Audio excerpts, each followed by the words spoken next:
Builder अशा प्रकारची कुठल्याही गोरगरिबांसाठी जी काही बांधकामं करायची असतात अशी बांधकामं न करता म्हाडाची आणि शासनाची आणि गोरगरिबांची पूर्णपणे फसवणूक करत आहेत। पैसे घेऊन अशा प्रकारचे त्यांना ना हरकत प्रमाणपत्र देतात। याचं तीव्र रूपांतर मनसे पद्धतीने केलं जाईल। पुण्यामध्ये सध्या मनसेच्या वतीने म्हाडाच्या कार्यालयासमोर आंदोलन करण्यात येत आहे। या आंदोलनाचं मूळ कारण काय आणि हे जाणून घेण्यासाठी आपण आपल्या सोबत सध्या मनसेचे काही लोक आहेत, आपण त्यांना विचारूया।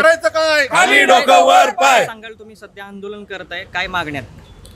या म्हाडाच्या कायद्यामध्ये काही तरतुदी आहेत ज्याच्यामध्ये बिल्डरनी सर्वसामान्य लोकांना म्हाडाची घरं उपलब्ध करून देण्याची अशी एक मुभा करण्यात आलेली।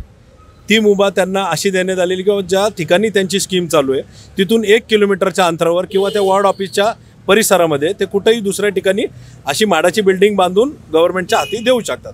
पण अशी परिस्थिती असताना ती अल्टरनेटिव्ह जागा जी काय बिल्डर सुचवतो म्हाडाला त्याची कुठलीही कागदपत्रांची पडताळणी न करता त्याचा मालक तो बिल्डर आहे किंवा नाही आहे ह्याची कुठलीही तपास न करता हे सरसकट म्हाडाचे अधिकारी त्यांना पैसे घेऊन, आमचा सरळ आरोप आहे की ते पैसे घेऊन अशा प्रकारचे त्यांना ना हरकत प्रमाणपत्र देतात आणि ती ना हरकत प्रमाणपत्र गेल्यानंतर बिल्डर अशा प्रकारची कुठल्याही गोरगरिबांसाठी जी काही बांधकामं करायची असतात अशी बांधकामं न करता म्हाडाची आणि शासनाची आणि गोरगरिबांची पूर्णपणे फसवणूक करत आहेत।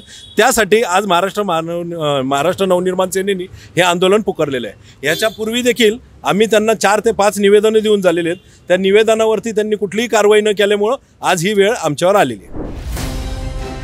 भारत दुनिया का सबसे बड़ा लोकतंत्र और एनएलसी भारत देश का सबसे बड़ा गैर राजनीतिक मंच। शक्तिशाली लोकतंत्र के लिए राहुल कराट का सार्थक कदम। मुंबई में हुआ ऐतिहासिक प्रथम राष्ट्रीय विधायक सम्मेलन।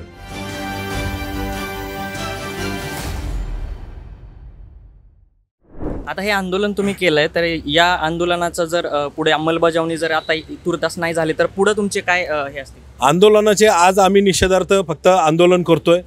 याचं तीव्र रूपांतर मनसे पद्धतीने केलं जाईल। याच्याही पुढं कायदेशीर लढाई जी काय करायची आम्ही हायकोर्टमध्ये रिट पिटिशन असतील किंवा पुणे महानगरपालिकेच्या कोर्टामध्ये अर्ज करायचे असतील त्या ठिकाणी दावे अर्ज सगळे आम्ही यापुढे करणार आहोत।